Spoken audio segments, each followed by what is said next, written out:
Now, last week, we told you on the story about a homeless camp that was near a cemetery in southeast Portland. We decided to go out there after a woman reached out to us, Brooke Lee. She told us her daughter, her young daughter, was buried there in the Lone Fir Cemetery, but she was no longer feeling safe enough to visit her gravesite because of a large camp.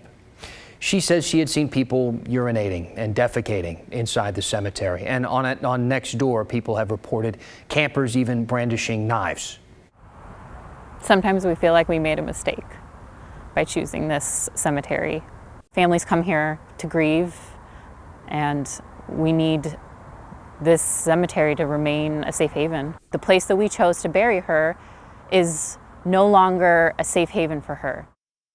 Now, when we did this story last week, the city told us that the camp was slated to be cleared by the beginning of this week. Well, it's Wednesday now, right? So let's check in and see how things are going. As we took a look out there, definitely a smaller campsite than what we saw last week, but there were still a few tents. You saw the RV there outside of the cemetery. We also saw former Mayor Sam Adams out there, who now works in Mayor Ted Wheeler's office. He was out there checking up on the campsites. He didn't go on camera, didn't do a formal interview with us, but later he told us over email that some of the campers moved across the street and a few blocks away. He says he's working to get those sites moved if possible, as well as RVs, which are supposed to be moved in the coming days. We also talked to one of the campers who did go on camera with us, who's in the process of moving all of his stuff out of there. He, like so many other people on the streets have told us, says there's nowhere really for them to go. Just camping right now. I was on a housing list when the COVID thing hit, so I'm kind of just on hold, I think, on that. I'm not exactly sure where they are. I got to check in and see now where they're at. But just kind of camping out and trying to hold it together until I get another apartment.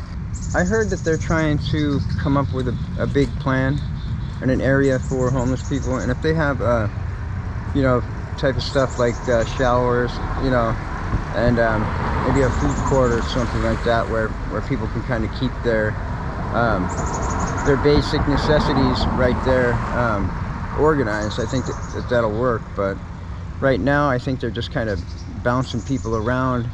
A lot of people don't clean up, so I think the city in some instances have to move people so they could actually clean up behind them, you know, and you know, not have these giant garbage collections around town. I want to be out of here today.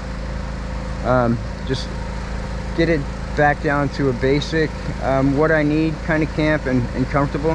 Find a place where I can talk to just the surrounding neighbors and make sure they're at least comfortable with it.